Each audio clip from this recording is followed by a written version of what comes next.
उदा देवी पूर्णिता अजीगन अजीगन बाई पूर्णिता। तो इस स्तर पे क्या होता है कि हमें उन स्तरों को भी देखना है कि हम अगर उस टाइप के क्वेश्चन 200 पूछता है, 125 शब्द का पूछता है, तो ही टाइप के क्वेश्चन पूछे जाते हैं आपके मेंस एग्जाम में उत्तर प्रदेश में काफी भी नहीं है उत्तर प्रदेश का। तो इसमें 125 शब्द की क्राइटेरिया और 200 हमें ऐसा लिखना है कि अगर 200 शब्द का पूछे तो भी हमारा आंसर पूरा हो, 125 शब्द का पूछे तब भी उसमें से क्या करते हैं कुछ कम करके मेन चीजों को मेंशन कर देंगे और हमारा आंसर क्या हो जाएगा, कंप्लीट हो जाएगा। शुरू करेंगे। किसी को पूरा जो पहले हुआ है इसकी पिछली क्लास में दिक्कत अभी है तो अभी कुछ लीजिएगा, नहीं तो फिर आगे जब शुरू हो जाएगा तो बीच बीच में करेंगे तो इधर का भी नहीं समझ में आएगा और पीछे का भी। कोई ऐसा टॉपिक नहीं था इतना क्रिटिकल की जो दिक्कत हो, आसान टॉपिक थे।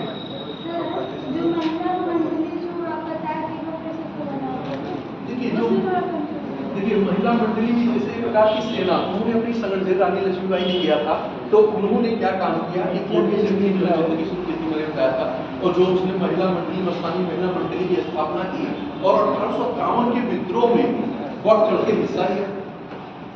तो एक संगठन बना कि महिलाओं में वो चीजें जो है कि लड़ने के लिए एक प्रोत्साहन देने के लिए उन्होंने अपना एक संगठन बनाया। जैसे आपने पढ़ा होगा नेशनल मूवमेंट में कि झांसी रेजिमेंट, सुवार रेजिमेंट, नेहरू रेजिमेंट बनाया गया था 1942 के विद्रोह को याद करिए। उस समय सुभाष चंद्र बोस जो है उस समय बनाया था, याद आ रहा नहीं आ रहा नेशनल मूवमेंट जो आप पढ़ेंगे उस समय ये चीजें वहां भी बनाई, तो क्यों नाम के आधार पर बनाया गया संगठन, क्योंकि वो महिलाओं की क्या कर रही थी नेतृत्व और बढ़ चढ़ते जो है क्षेत्र के कानपुर के जो थे नाना साहब टाटा के उनसे कंधे से कंधे मिलाकर क्या कर रही थी।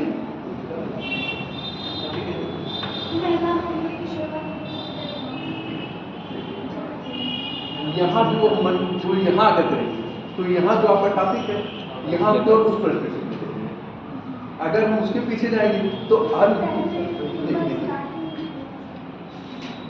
में बता देंगे कि टॉपिक से हट जाएंगे, है ना, तो बाद में पूछ लीजिएगा तो बाहर निकलेंगे। सर एक क्वेश्चन था सर, जो 19वीं सदी में उत्तर प्रदेश में पुनर्जागरण के स्वरूप में एक वर्ड यूज हुआ था, पीरी मुरीदी प्रथा का उन्होंने विरोध किया। हाँ, तो ये सर पीरी मुरीदी मतलब पीर का मतलब वो गुरु, गुरु वो तो और मुरीद का मतलब शिष्य। तो कहने का मतलब उन्होंने जो विरोध किया पीरी मुरीदी मतलब गुरु और शिष्य की परंपरा का विरोध किया। और ये जब आप सूफी आंदोलन जब पढ़ रहे थे, पढ़ाया गया होगा मध्यकाल में, तो उस समय पीर आपके गुरु को कहा जाता था और मुरीद जो है उनके शिष्य होते थे। तो सर मतलब इसमें विरोध किया नहीं, तो वो जो है क्या हो रहा था कि इस्लामी पद्धति को, जैसे क्या है कि ये होता है कि एक होता है कि हम उस परंपरा को तोड़ रहे हैं, सुधार की प्रक्रिया चले, क्योंकि सामाजिक धार्मिक आंदोलन है तो हमें यहाँ क्या होना है, उससे ऊपर जो उसकी व्याप्त बुराइयां हैं उसको दूर करना है। और जब तक धार्मिक क्षेत्र की बुराई नहीं दूर होगी तब तक सामाजिक सुधार संभव नहीं है। मैंने डील भी किया था, बताया कि बिना धार्मिक सुधार के सामाजिक सुधार संभव नहीं है। तो दोनों एक दूसरे से क्या है, बहुत निकटता से जुड़े हुए, इन्हें अलग करके नहीं देखा जा सकता। और जब सूफी मूवमेंट आप पढ़े होंगे तो उसमें जो है, अभी सूफी आंदोलन को हम पढ़ाने का टाइम नहीं है कि बताया जा सके, लेकिन उस सूफी मूवमेंट में ये चीजें जो है, सूफी आंदोलन में ये चीजें आई। अब नहीं दिक्कत है तो चलिए, जैसे आप लोगों ने वक्त कान का नाम सुना, वक्त कान 1857 के विद्रोह में वक्त कान का योगदान आप लोगों ने देखा होगा, तो कुछ बताइए अगर वक्त कान का योगदान आप लोग जानते हैं। 1857 के विद्रोह में वक्त कान रानी लक्ष्मीबाई है, पिछली ही क्लास में भी हमने चर्चा किया है।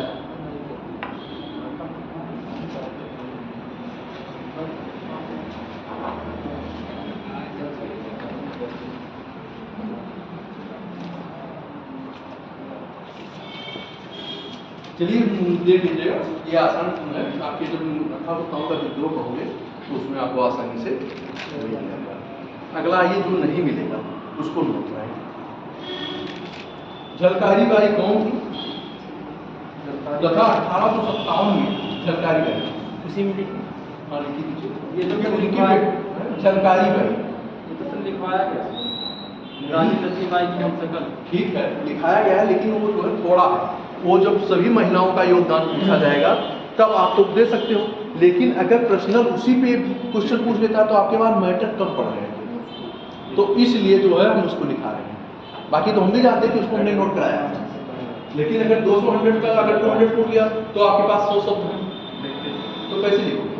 125 शब्द तो आपका हो जाएंगे, लेकिन 200 कैसे पूरा करेंगे? इसलिए उसको लिखा है।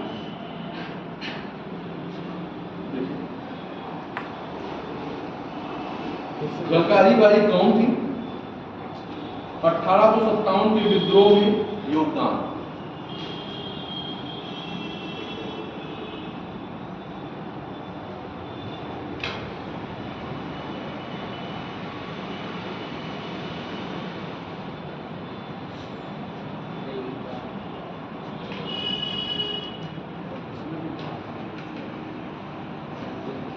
झलकारी बाई, लेकिन झलकारी बाई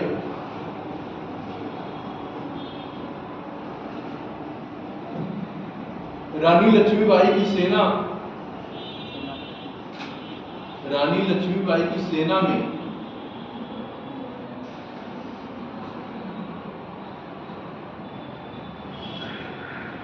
एक महिला सैनिक थी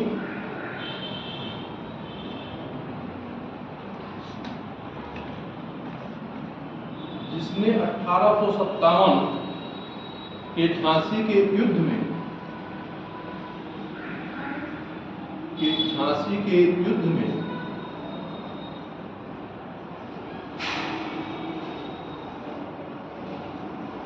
झांसी के युद्ध के समय महत्वपूर्ण भूमिका निभाई थी, या झांसी के युद्ध में महत्वपूर्ण भूमिका निभाई थी।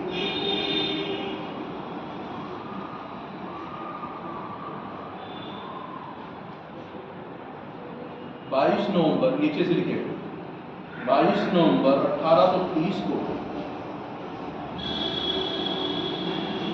1830 को झलकारी बाई का जन्म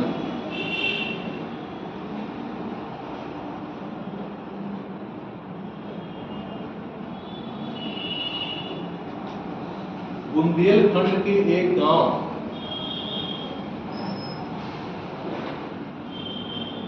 में गरीब कोली परिवार में हुआ था। गरीब कोली परिवार में, कोली एक गांव में गरीब कोली परिवार में हुआ था।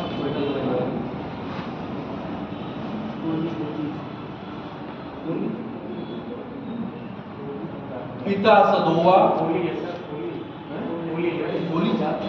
लिख दीजिए कोली, यहाँ पर रोग मानता, यहाँ पर बड़ी मानता, कोली। अरे जातियां बहुत गंदियां भी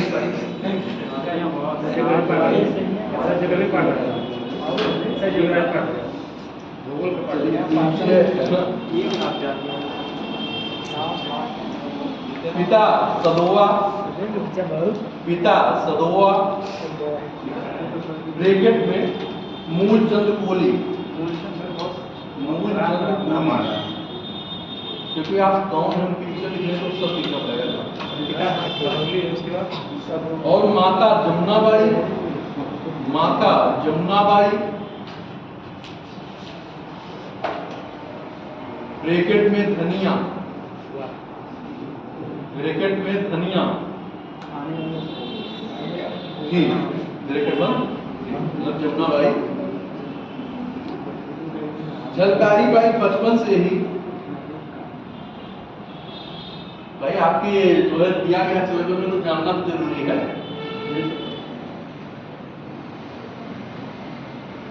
बचपन से ही साहसी और दृढ़ प्रतिज्ञ, बचपन से ही साहसी और दृढ़ प्रतिज्ञ बालिका थी।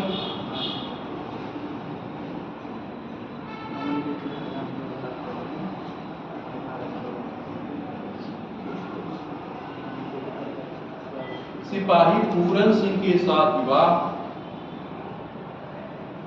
सिपाही पूरन सिंह के साथ विवाह के पश्चात विवाह के पश्चात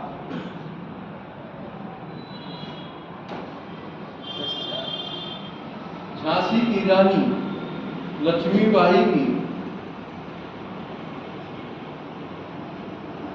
झांसी की रानी लक्ष्मीबाई की नियमित महिला शाखा में रानी लक्ष्मीबाई की नियमित महिला शाखा में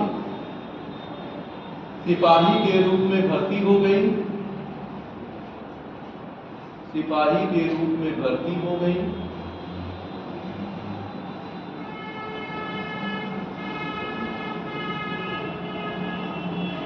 चेंज करिएगा पैराग्राफ। 1857 के प्रथम स्वतंत्रता संग्राम में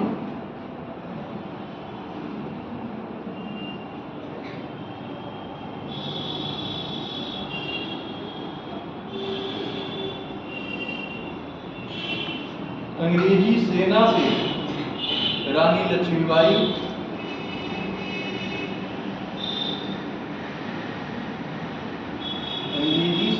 रानी लक्ष्मीबाई के गिर जाने से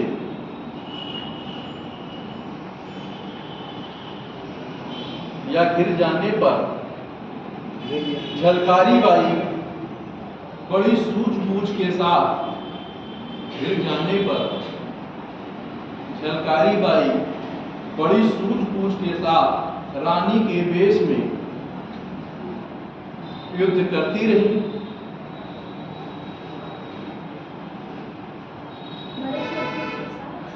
रानी के वेश में युद्ध करती रही।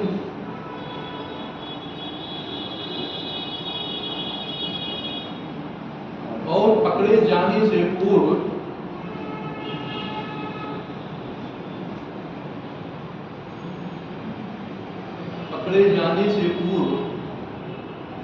लक्ष्मीबाई को किले से निकलने में पकड़े जाने से पूर्व लक्ष्मीबाई को किले से निकालने में या निकलने में मदद की।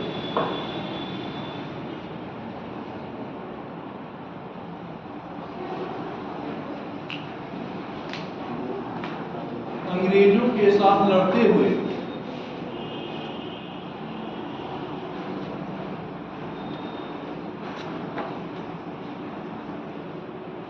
सीने में गोली लगने के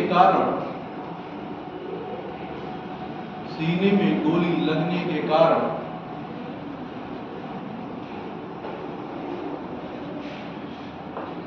4 अप्रैल 1857 को झलकारी बाई वीर गति को प्राप्त हो गई।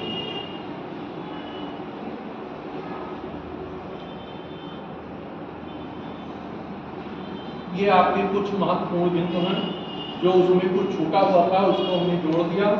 अब दोनों मिला करके आप चाहे जैसा भी क्वेश्चन होगा आप आंसर दे दोगे।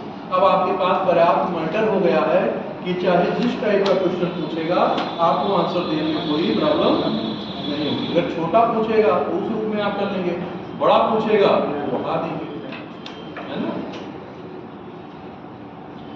मंगल पांडे के विषय में आप लोग जो है जानते हैं, वो व्यक्तित्व आप लोग पढ़ लीजिएगा, नोट कर लीजिए क्या है व्यक्तित्व, आप जो है ध्यान देंगे। एक जगह नोट कर लीजिए कि महत्वपूर्ण व्यक्तित्व उत्तर प्रदेश के संदर्भ में, उसको आप लोग जो है पढ़ लीजिएगा।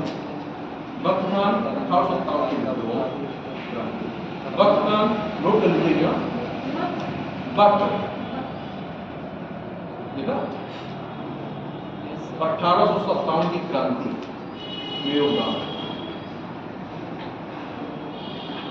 रानी लक्ष्मीबाई ये लिखा भी है लेकिन लिख लेके नोट कर लिया। बेगम हजरत महल, मंगल पांडे,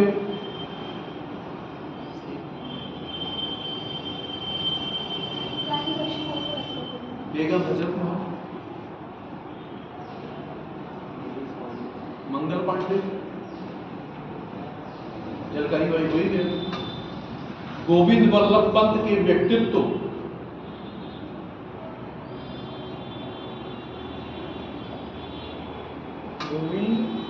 वल्लभ पंत के व्यक्तित्व, उनके राष्ट्र संबंधी कार्यों पर प्रकाश या कार्य।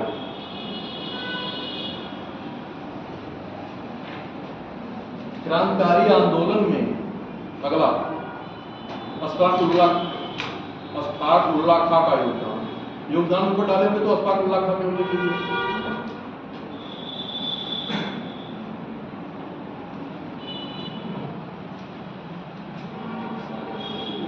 चंद्रशेखर आजाद क्रांतिकारी द्वितीय चरण जब आप पढ़ रहे थे, क्रांतिकारी आतंकवाद का प्रथम चरण, द्वितीय चरण, तो उसमें चंद्रशेखर आजाद की भूमिका जो है काफी महत्वपूर्ण रही है, उसको आप लोगों ने पढ़ा होगा।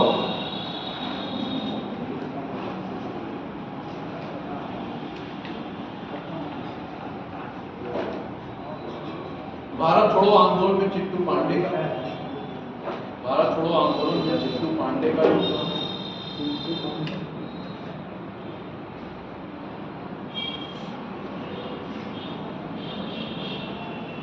आचार्य नरेंद्र देव,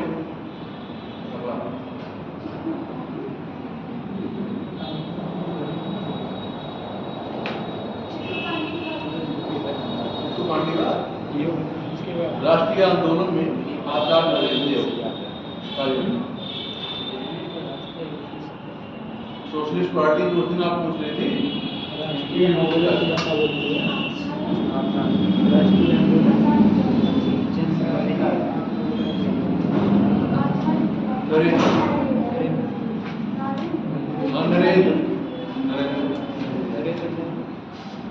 गणेश शंकर विद्यार्थी, ये पत्रकार भी थे, राष्ट्रवादी विचारक भी थे, साहित्यकार भी थे, ब्रैकेट में डाल लीजिए, राष्ट्रवादी विचारक, साहित्यकार, स्वतंत्रता सेनानी, मतलब इन सारे चीजों को ध्यान रखना है।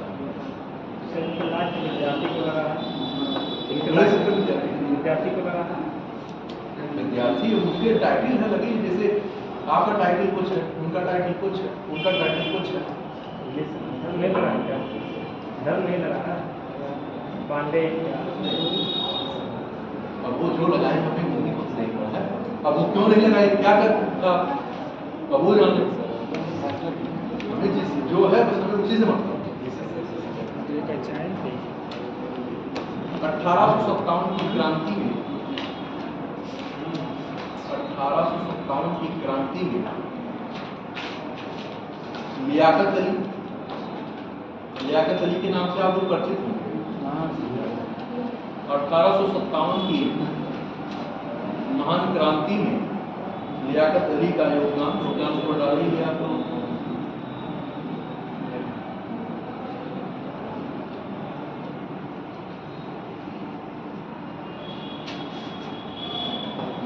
हसरत मोहानी के व्यक्तित्व,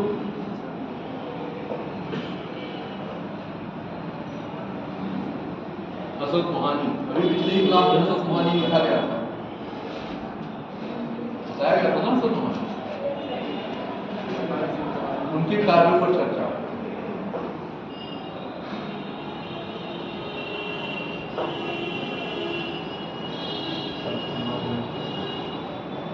भारतीय स्वतंत्रता में मोतीलाल नेहरू का योगदान,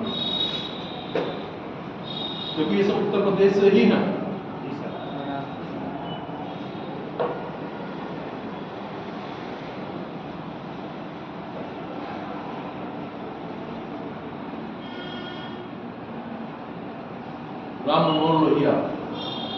राम मनोहर लोहिया,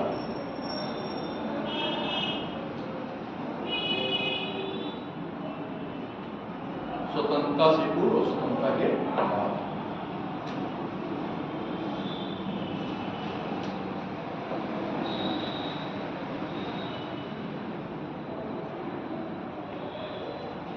युवा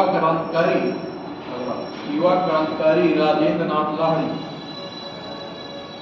राजेंद्र नाथ लाहिड़ी नाम याद आ गया होगा, कहां से जुड़े थे? हिंदुस्तान सोशलिस्ट रिपब्लिकन यहाँ के रहने वाले थे। रोशन लाल राजन, लाड़ी राम प्रसाद, इसमें अशफाक उल्लाह खान, ये सब उसी समय है ना। भारत की स्वतंत्रता में राजेंद्र लाड़ी का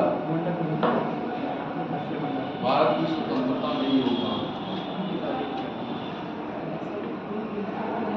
राजा महेंद्र प्रताप,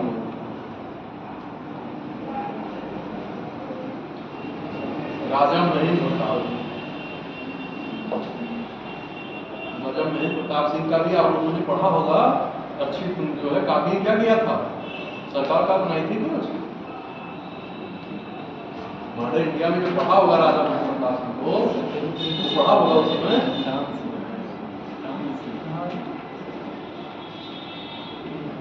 जवाहरलाल नेहरू स्वतंत्रता से पूर्व स्वतंत्रता की बात।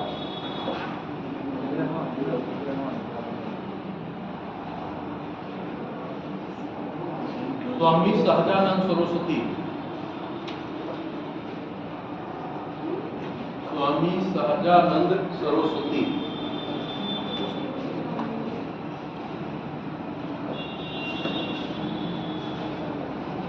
अगला लास्ट देखिए, जो मतलब इंपॉर्टेंट से समझो कि मतलब इसको पढ़ना जाना चाहिए। देख लीजिए, मौलाना शौकत अली,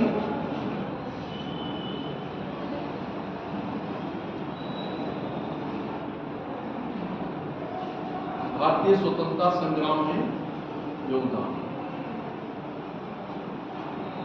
अब आप लोग इसमें से देख लीजिए कि किसमें आपको दिक्कत हो, कि जिसमें आपको ये होगा कि हमें समझ में या लिखने में या मैटर में दिक्कत होगी, उनको बताइए, उनको हम नोट करा दें।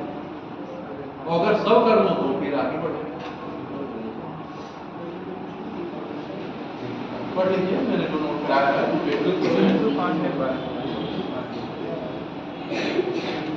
राजा महेंद्र प्रताप वाला राजा महेंद्र प्रताप वाला करा देंगे।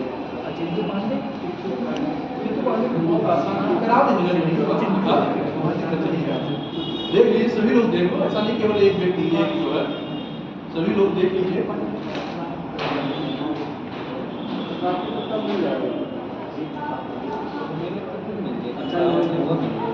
क्योंकि बहुत ऐसा नहीं है कि बहुत सारे नाम से आप सिर्फ परिचित हैं, पढ़ चुके हैं, ऐसा नहीं कि नहीं पढ़ के आए।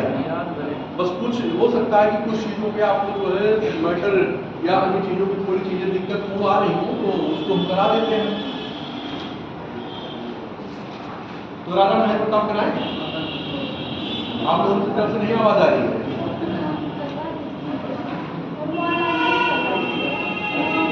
मौलाना शौकत अली, देखिए मौलाना शौकत अली क्या कुछ कह रही हैं आप? कहिए तो कहना, कहिए तेजी से कहिए, कोई दिक्कत नहीं है।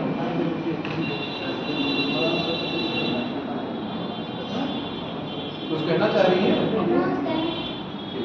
देखिए मौलाना शौकत अली, उसके बाद आगे महसूस कर लेते हैं।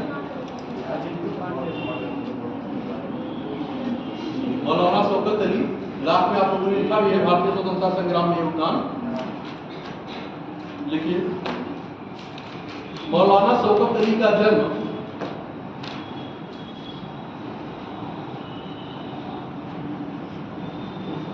वर्ष 1873 में रामपुर जिला है ना, यहाँ से आ जाए सन से वर्ग बोलिए सन। मौलाना शौकत अली का जन्म 1873 में रामपुर में, ब्रैकेट में उत्तर प्रदेश में हुआ था।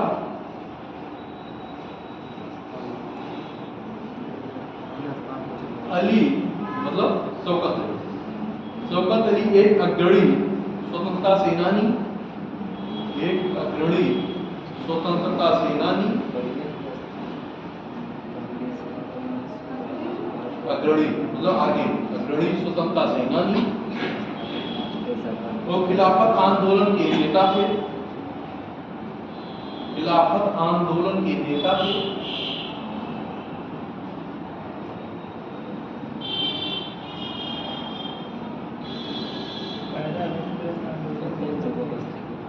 इन्होंने मौलाना मोहम्मद अली, इन्होंने मौलाना मोहम्मद अली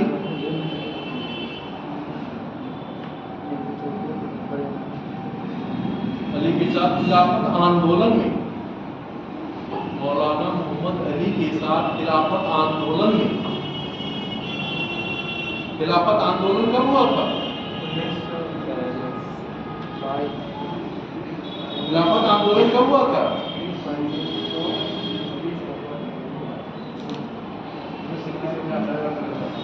1920 में शायद हुआ था।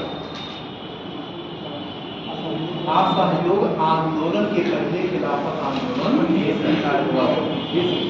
अभी हमने जो है एक दो क्लास पीछे चर्चा की थी खिलाफत आंदोलन कि मौलाना मोहम्मद अली और शौकत अली ने पढ़ करके वो तुर्की के प्रथम विश्व युद्ध के बाद जो है तुर्की के जो कमाल पाशा थे उनको धार्मिक नेतृत्व जो है मुस्लिम लोग मानते थे देश थे, उसी के विरोध में कि जब प्रथम विश्व युद्ध का परिणाम वो जब समाप्ति हो तो मतलब उनकी शक्तियों का क्या किया जाए, उनको समाप्त न किया जाए, तुर्की का विभाजन न किया जाए।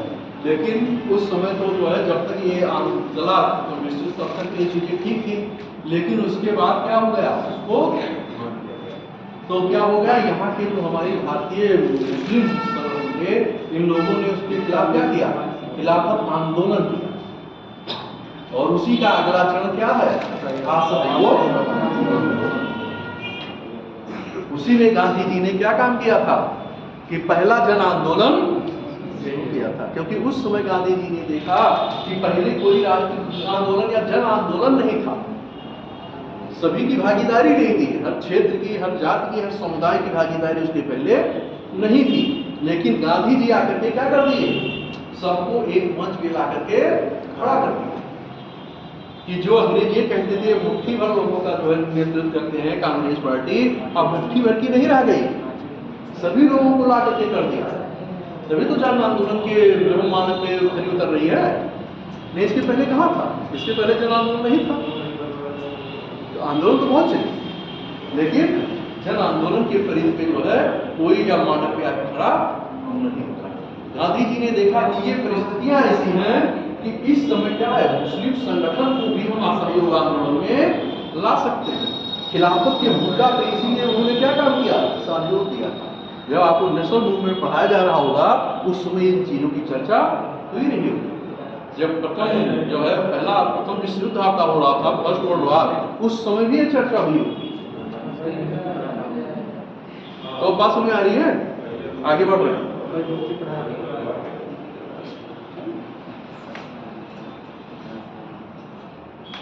खिलाफत आंदोलन में बढ़ चढ़कर भाग लिया है तो लिखे हैं लोग। ये ब्रिटिश भारत में 17 वर्षों तक, ब्रिटिश भारत में 17 वर्षों तक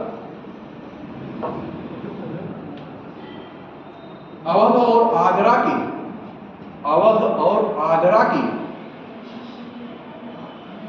संयुक्त प्रांतों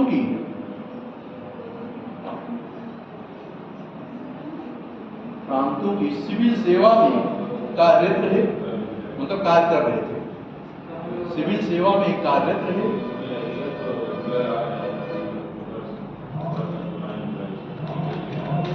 नीचे चेंज करके स्टेप चेंज करिएगा। 1919 की 1919 में खिलाफत आंदोलन, वर्ष 1919 में खिलाफत आंदोलन प्रारंभ करने का श्रेय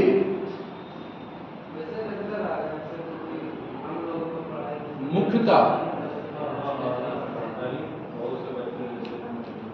अली बंधुओं,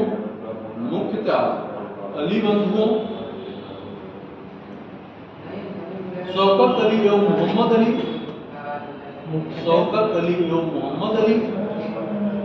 मुख्यतः बात नीचे बोलिए, मुख्यतः अली बंधुओं, कामा लगा दीजिएगा, अली बंधुओं मतलब शौकत अली और मोहम्मद अली। मोहम्मद अली और शौकत अली को जाता है।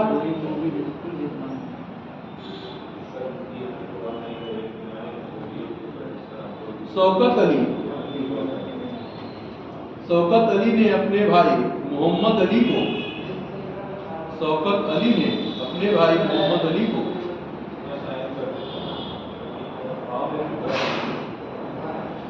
उर्दू साप्ताहिक पत्र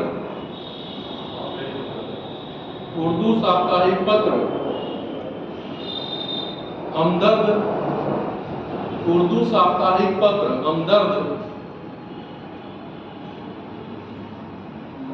और अंग्रेजी साप्ताहिक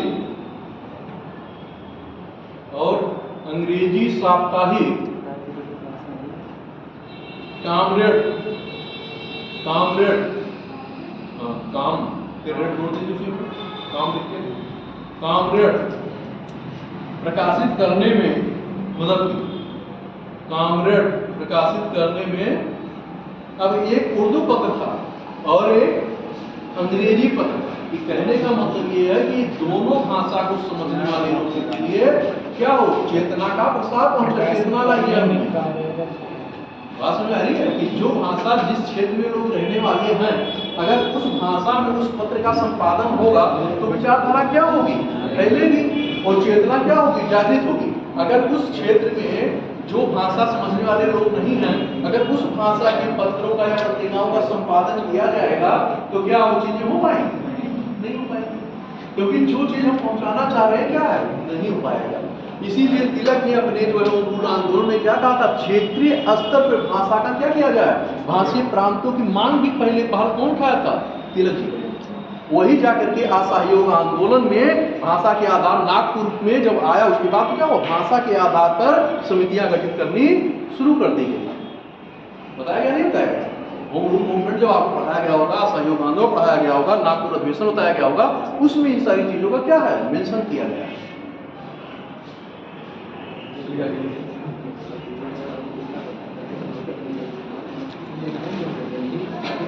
महात्मा गांधी और भारतीय राष्ट्रीय कांग्रेस को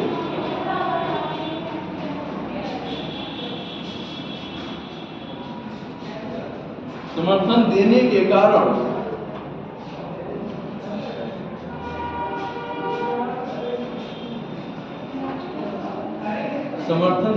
कारण पूरा बोलेगा, महात्मा गांधी और भारतीय राष्ट्रीय कांग्रेस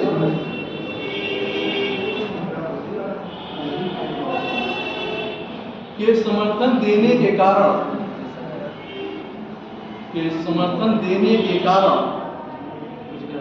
उन्हें 1921 से 1923 तक गिरफ्तार कर, बीच में असहयोग हो जा रहा है आंदोलन, 1921 से 1923 तक गिरफ्तार कर कारावास में रखा गया था।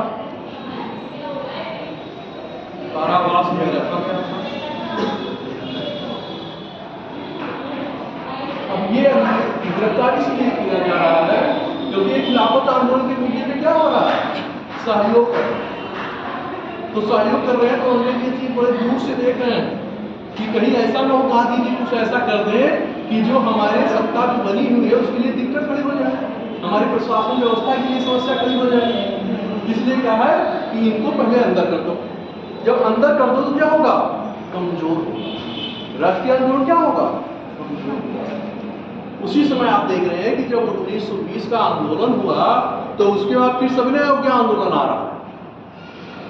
असहयोग आंदोलन के बाद बीच में छोटे छोटे आंदोलन होते, स्वराज पार्टी का गठन हुआ, फिर क्रांतिकारी आंदोलन आया, साइमन कमीशन आया, नेहरू रिपोर्ट आई, लेकिन उसके बाद एक स्थिति ऐसी आई कि 1930 का क्या हो गया, सविनय अवज्ञा आंदोलन। तो परिस्थितियां जब तक किसी भी आंदोलन में निरंतरता नहीं रह सकती, आदमी के या जो आंदोलन करता है उनकी भी सहन सीमा, सहन शक्ति होती है। और जो है गांधी जी क्या करते थे, संघर्ष की रणनीति अपनाते थे कि क्या करो, कुछ दिन संघर्ष करो, उसके बाद क्या है अपनी ऊर्जा को फिर से बनाओ, रिस्टोर करो, क्योंकि बलिदान करने की क्षमता भी क्या है मानव में, अधिक समय तक पुलिस क्या हो जाएगी, ब्रिटिश सरकार क्या हो जाएगी, दमनात्मक रूल तो अपनाया ही है, और जैसे हल्का सा जो है क्या होगा, इधर उधर हुआ तुरंत डंडे पुलिस के क्या हो जाएंगे, शुरू हो जाएंगे। तो कब तक, तो इसलिए यह है कि इन कार्यों को धीरे धीरे क्या करना है, धीरे धीरे करना, क्रमिक रूप से बढ़ना है, तभी राष्ट्रीय आंदोलन चल सकता है, अन्यथा नहीं चल सकता,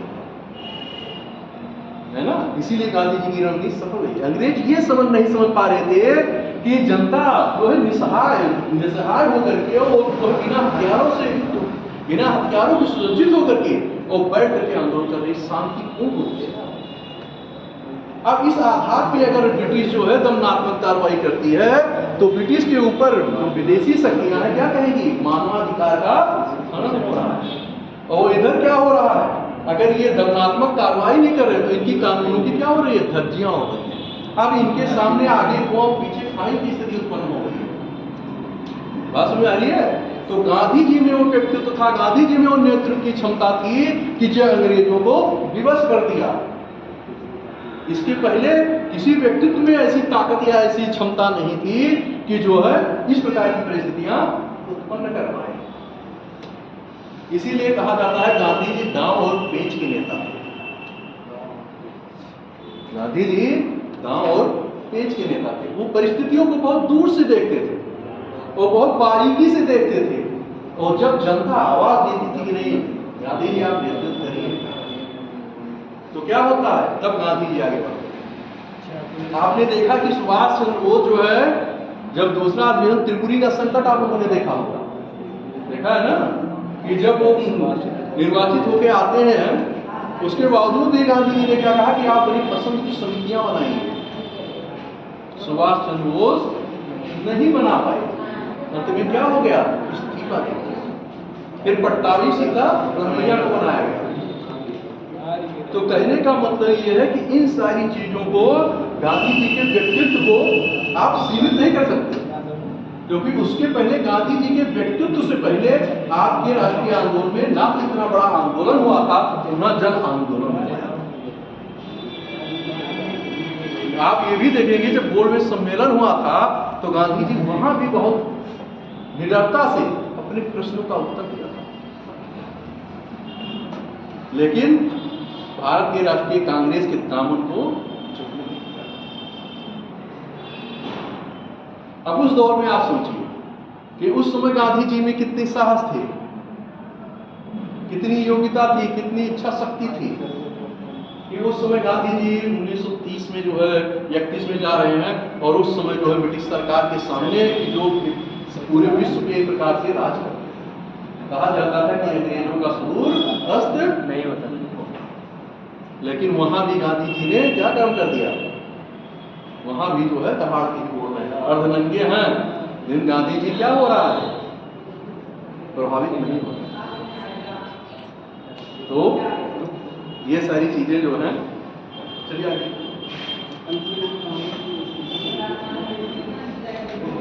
अपने भाई के साथ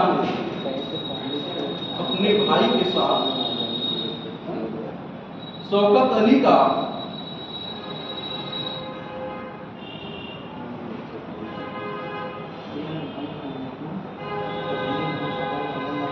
कांग्रेस और गांधी के नेतृत्व से मोहभंग हो गया।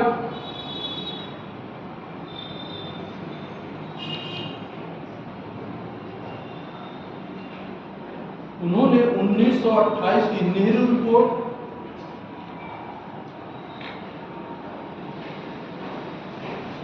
का विरोध किया। 1928 की नेहरू रिपोर्ट का विरोध किया।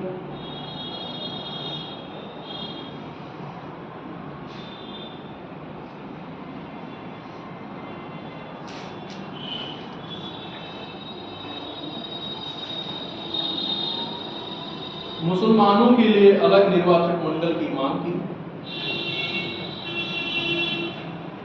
जैसा कि 1909 के अधिनियम में ही क्या हो गया था, पृथक निर्वाचन प्रक्रिया शुरू हो गई।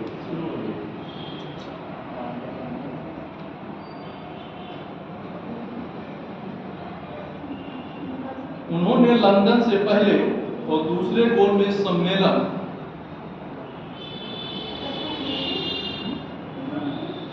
लंदन से पहले और दूसरे गोलमेज सम्मेलन में भाग लिया। मतलब लंदन में हुआ था ना गोलमेज सम्मेलन।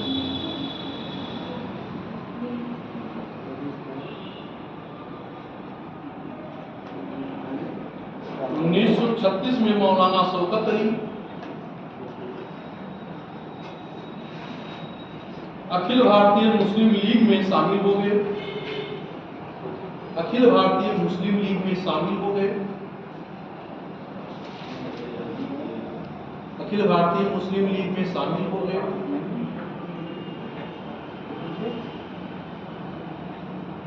और मोहम्मद अली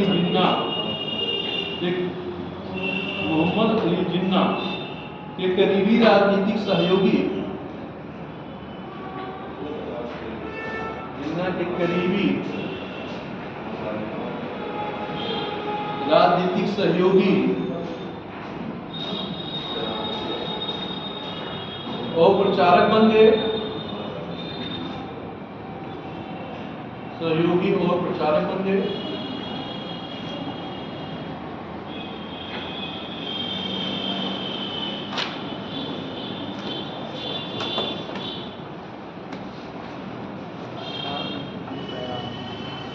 नीचे से लिखिए उसको। 1934 से 38 तक उन्होंने 1934 से 1938 तक सेंट्रल असेंबली के सदस्य के रूप में कार्य किया। सेंट्रल असेंबली के सदस्य के रूप में कार्य किया।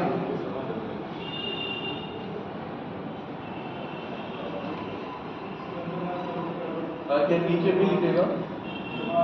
26 नवंबर 1938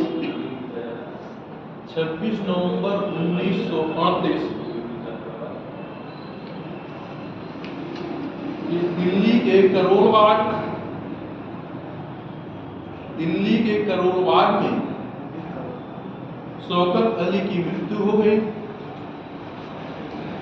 दिल्ली के करोल बाग में शौकत अली की मृत्यु हो गई।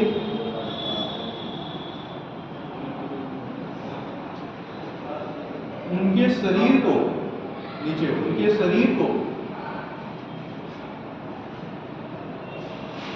शौकत अली मस्जिद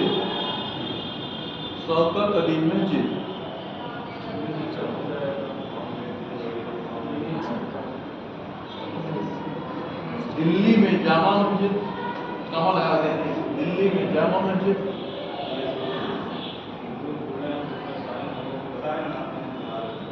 मीना बाजार के पास दफनाया गया था। मीना बाजार के पास दफनाया गया था।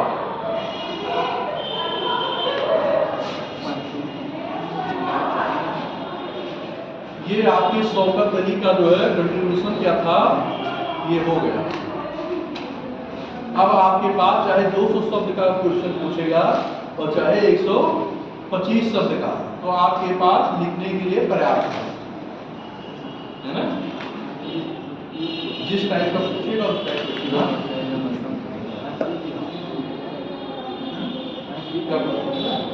एक बार रिवीजन कर लो, देख लो कुछ जो है ये तो अगले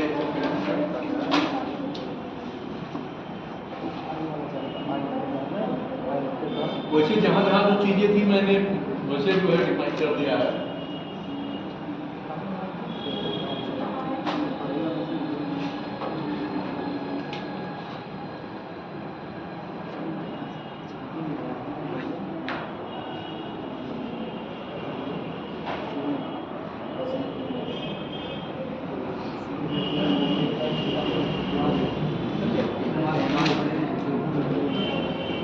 कर लिए आगे लिखो, ज्यादा महत्वपूर्ण आप तैयारी करो।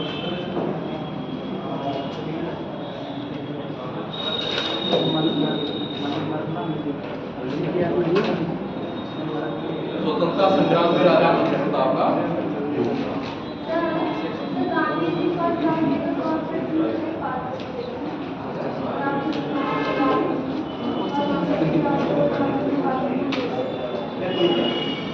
गोलमेज सम्मेलन का है। केवल सेकंड फाइव वाला चाहिए ना क्लियर नया वाला मूल्य के भाई और बड़ा समझो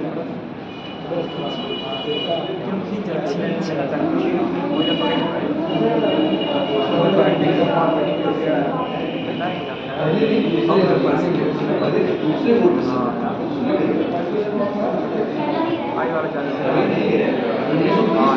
दूसरे बोर्ड में सम्मेलन में वो भागीदारी निभाई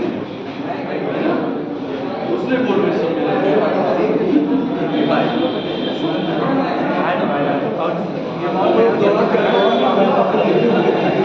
दूसरे बोर्ड में सम्मेलन मैंने चर्चा में भी किया था पहले बोर्ड में सम्मेलन द्वितीय बोर्ड में सम्मेलन में भागीदारी अगर ऐसा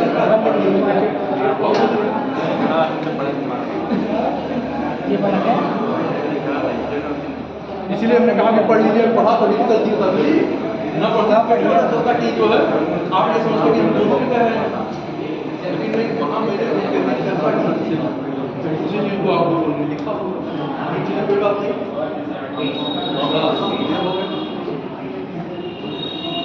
चलिए आगे देखिए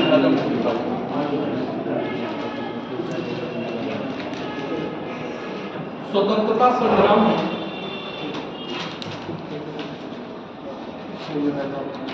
स्वतंत्रता संग्राम में राजा महेंद्र प्रताप सिंह का योगदान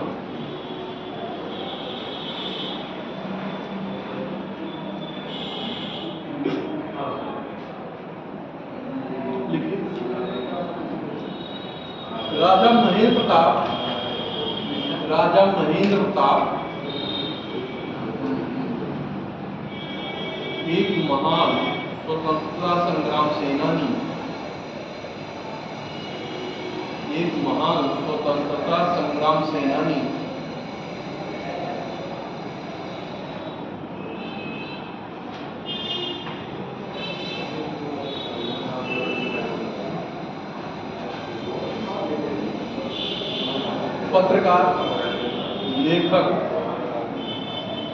पत्रकार लेखक क्रांतिकारी और समाज सुधारक थे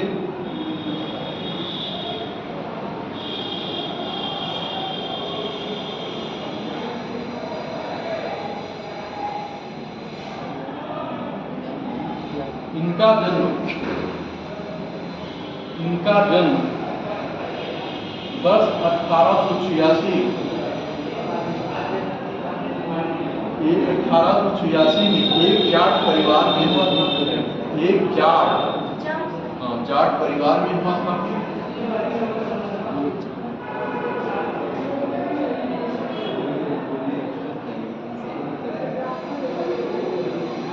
जाट परिवार में हुआ था जो मुरसान रियासत मुरसान आप छुटाओ मात्रा रात सापराग मात्रा नाम मुरसान रियासत ब्रैकेट में हाथरस ये हाथरस जिले में है तो ब्रैकेट में लिख लीजिए हाथरस ये मुरसान रियासत कहाँ थी हाथरस में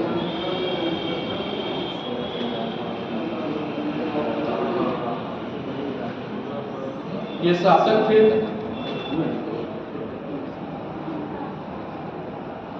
पिता घनश्याम की नीचे लिखेगा पिता घनश्याम की मौत के बाद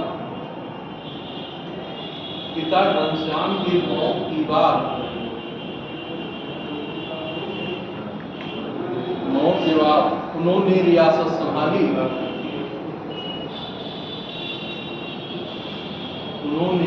संभाली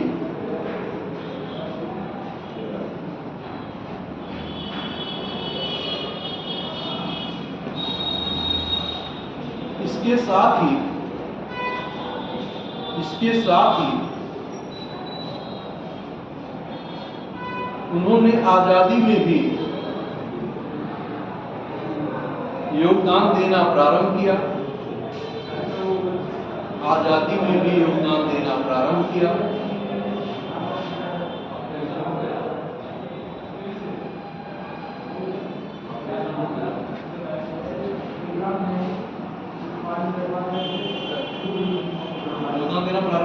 नीचे से लिखिए। भारत को स्वतंत्र कराने के उद्देश्य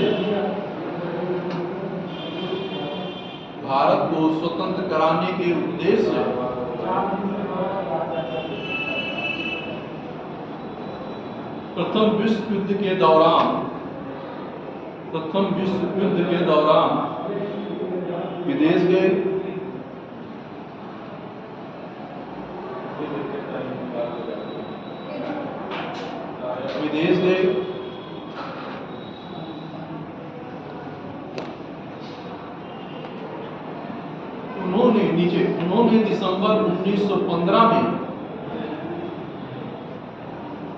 उन्होंने दिसंबर 1915 में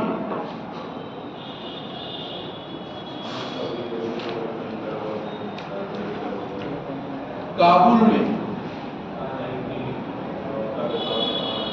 भारत के लिए एक अस्थायी सरकार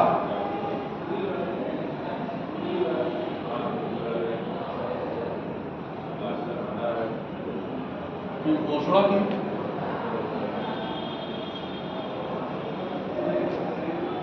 अस्थाई सरकार की घोषणा, अस्थाई नहीं अस्थायी सरकार, अस्थायी सरकार नहीं रहे, अस्थायी सरकार की घोषणा की, जिसके राष्ट्रपति स्वयं राजा महेंद्र प्रताप, जिसके राष्ट्रपति स्वयं राजा महेंद्र प्रताप। पढ़ा होगा इसको आप लोगों ने भी, पढ़ा है ना? इतना ही पता ही था कि इन्होंने मतलब अस्थायी सरकार की, बाकी नहीं पता रियासत कहाँ की। अब ध्यान दीजिए, वह प्रधानमंत्री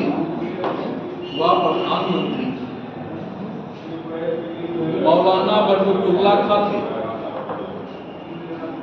बरकतुल्लाह खान, इसको लिख लीजिए, छोड़ के बोल रहे समझ आ जाएगा। बरकतुल्लाह खान थे प्रधानमंत्री, बरकतुल्लाह खान थे।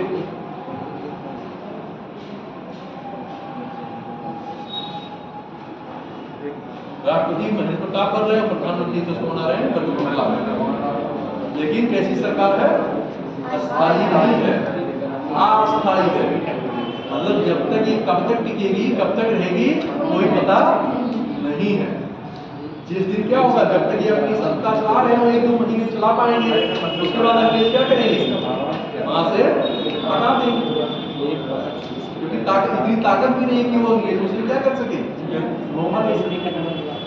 तो ये जब तक समय मिला था तब तक के लिए उन्होंने क्या काम किया, सरकार अपनी बना ली।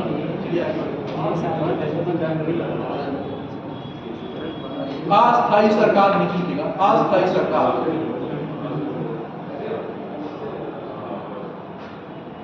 की घोषणा के पश्चात, अस्थायी सरकार की घोषणा के पश्चात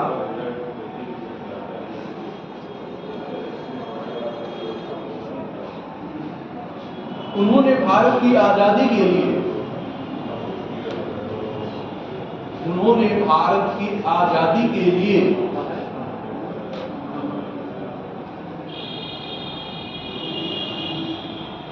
रूस और जर्मनी से भी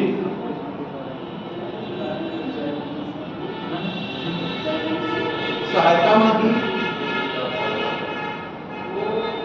रूस और जर्मनी से भी सहायता मांगी।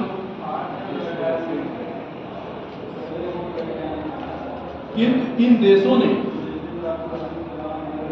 क्या करेंगे, सहायता देंगे कि इनकार कर देंगे? क्योंकि उस समय का परिदृश्य क्या है कि अंग्रेजों का विरोध ये लोग नहीं करेंगे।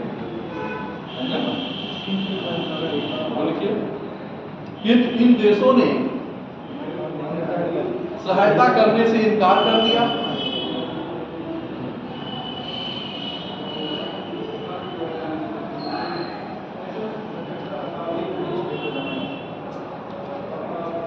नीचे से लिखिएगा,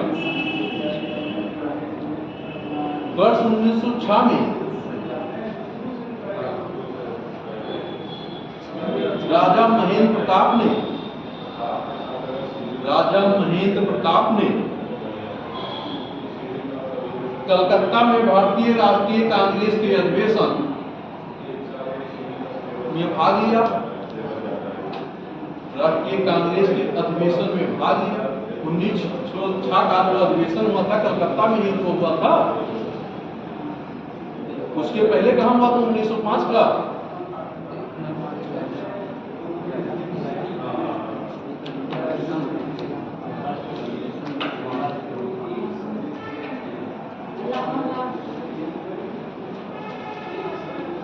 बनारस में हुआ था और इसके बाद ये कलकत्ता में हो रहा है।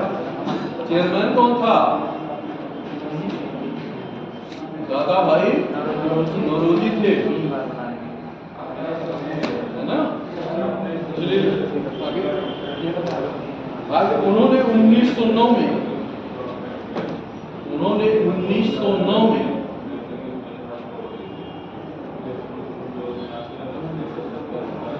वृंदावन में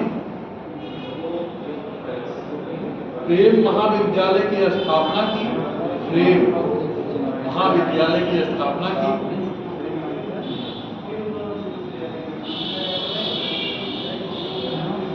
29 अप्रैल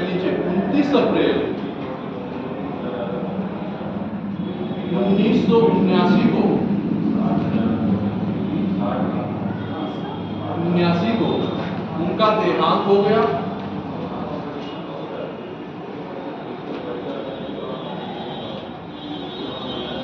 नीचे लिखिएगा, उनका देहांत हो गया।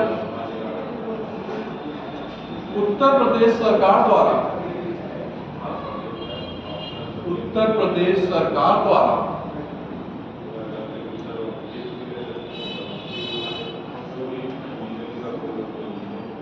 वर्ष 2021 में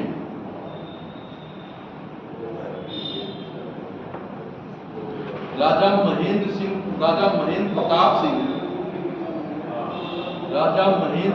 सिंह के नाम पर अलीगढ़ में विश्वविद्यालय बनाने का निर्णय लिया गया। राजा महेंद्र प्रताप सिंह के नाम पर अलीगढ़ में विश्वविद्यालय बनाने का निर्णय लिया। कौन लिया? उत्तर प्रदेश सरकार ने लिया।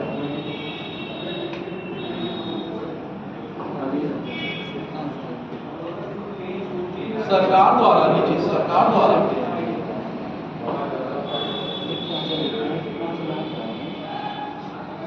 किए गए इस कार्य को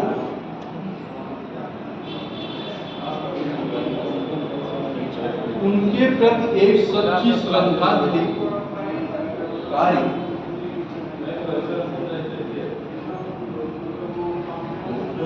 किए गए कार्य को उनके प्रति एक सच्ची श्रद्धांजलि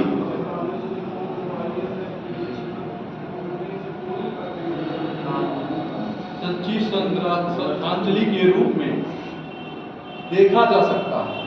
सच्ची श्रद्धांजलि के रूप में देखा जा सकता है।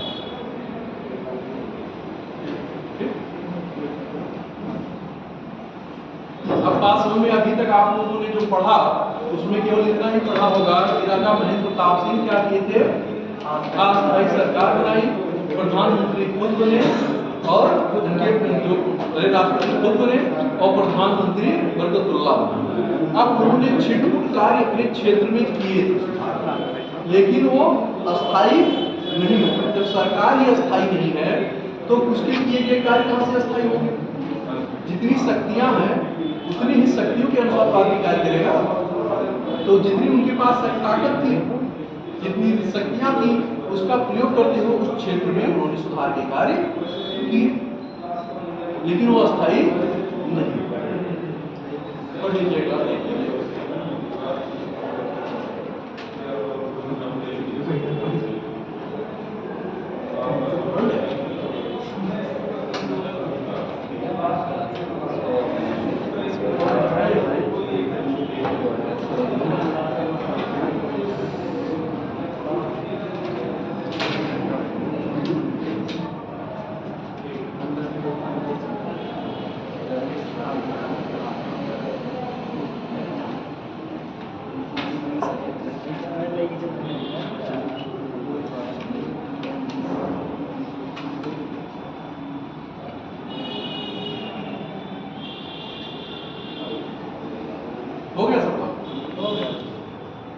प्रकार की कोई समस्या तो नहीं होगी, सामान्य सी बना चीजें हैं और ऐसा कुछ भी है नहीं कि जो विशेष समझाने की जरूरत है।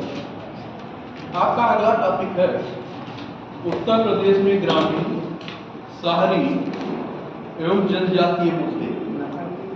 लेकिन केवल इतना, इससे आगे भी सामाजिक संरचना, त्योहार, मेले, संगीत, लोक नृत्य, भाषा एवं साहित्य, बोली, सामाजिक प्रथाएं तथा पर्यटन। जबकि इन सारी चीजों की चर्चा आप लोगों ने प्री की क्लास में मैंने कराया था। प्री की क्लास में मैंने सारी चीजें बस उन्हीं को की चर्चा हम लोगों को क्या करना है, करना है।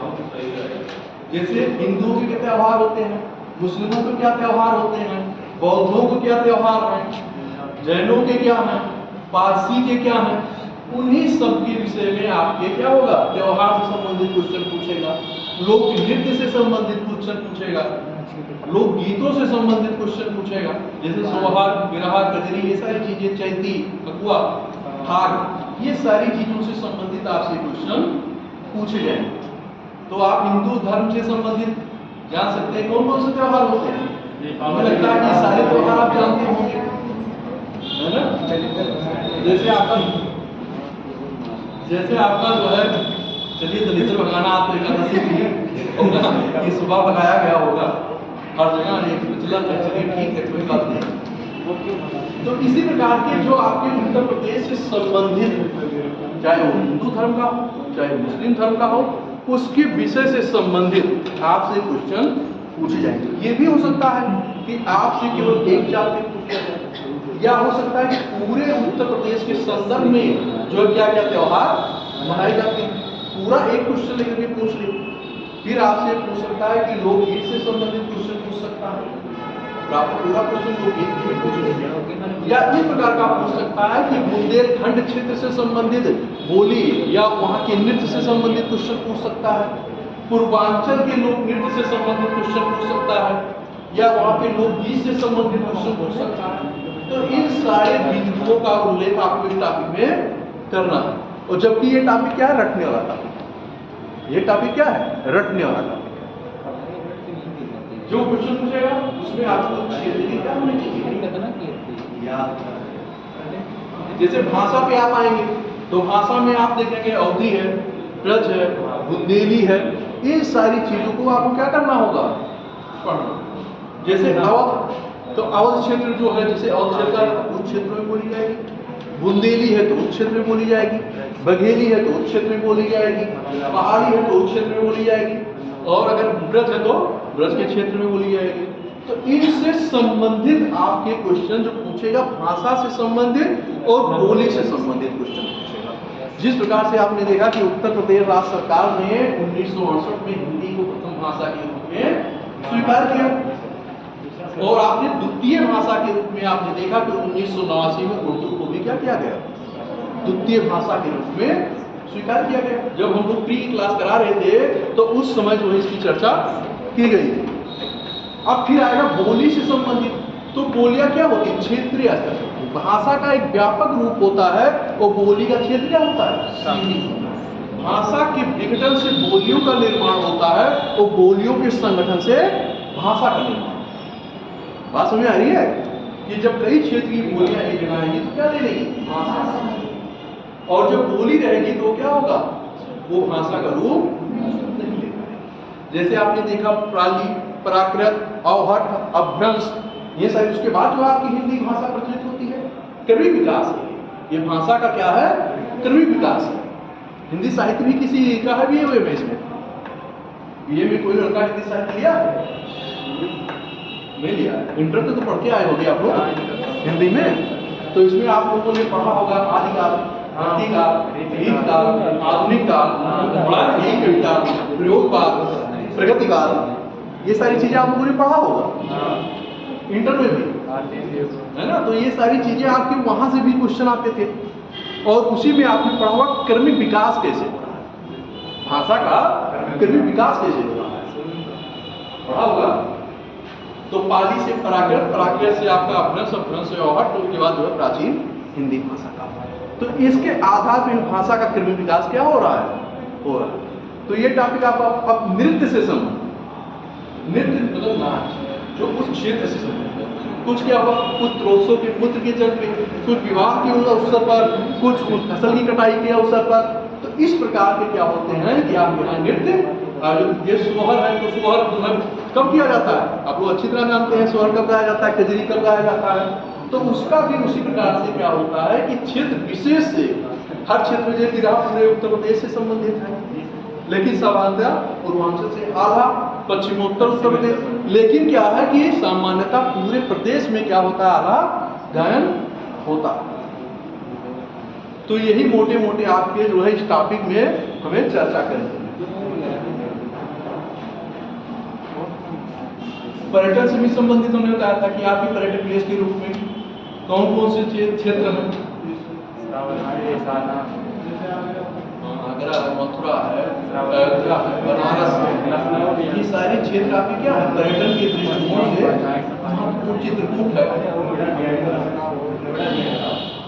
तो कहने का मतलब कि क्या है कि कुछ ऐसे क्षेत्र हैं, कुछ है क्या है धार्मिक क्षेत्र दृष्टिकोण से प्रयागराज है आपका, कुछ है धार्मिक क्षेत्र से, कुछ सांस्कृतिक धार्मिक दोनों से, कुछ राजनीतिक महत्व से, जैसे नोएडा का तो आर्थिक इंडस्ट्री के उसमें आप देख रहे हैं जो है सॉफ्टवेयर के रूप में, तो कहने का मतलब IT सिटी के रूप में।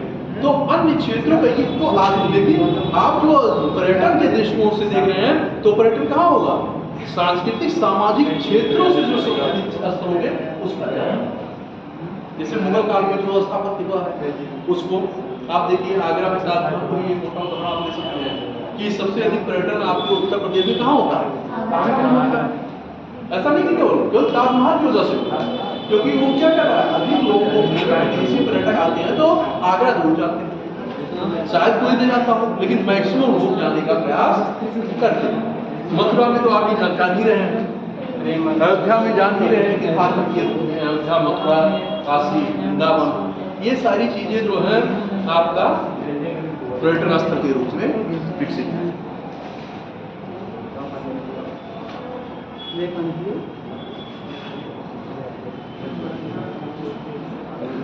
तो हिंदुओं में त्योहार आपको बताइए कुछ,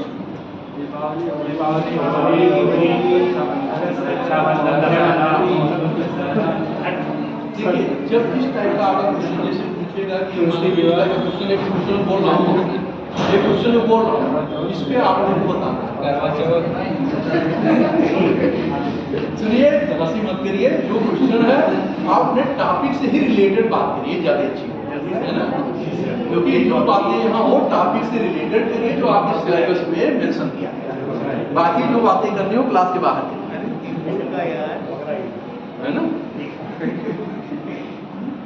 अब उत्तर प्रदेश जो मान लीजिए आपसे क्वेश्चन ये पूछा जा रहा है, प्रश्न मान लीजिए पूछा गया कि उत्तर प्रदेश में मनाने या मनाए जाने वाले विभिन्न त्योहारों का उल्लेख कीजिए।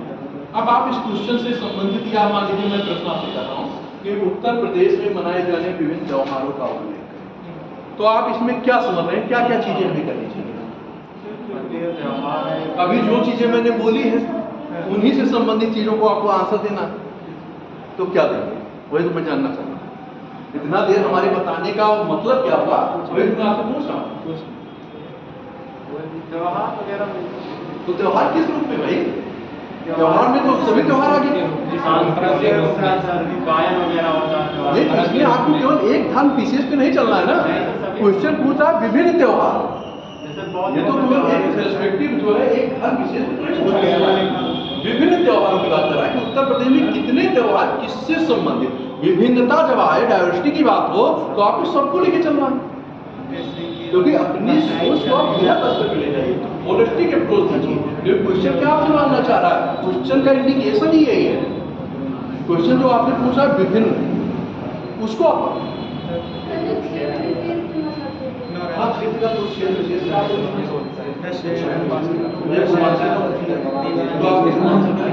पूर्वांचल है ना जो है, अगर बुंदेलखंड का पूछा तो आप बुंदेलखंड क्षेत्र, क्वेश्चन जिस टाइप का पूछेगा आपको उन्हीं के अनुसार आंसर, अगर आप उससे अलग लिखते हैं तब फिर आपका जो है आंसर सही नहीं।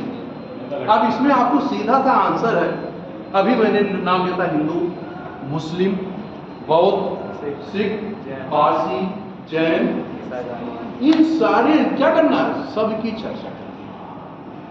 क्वेश्चन का आंसर ये है कि इसमें आपको क्या करना है, सबकी चर्चा करनी है। अब आप ये नहीं कह सकते कि जो हम केवल हिंदू का करेंगे, मुस्लिम का करेंगे, पारसी को छोड़ देंगे, बौद्ध को छोड़ देंगे। भाई उत्तर प्रदेश में सभी लोग रह रहे हैं ना, जब सभी लोग रह रहे हैं तो सभी के विषय में आपको क्या करना है, चर्चा करनी होगी।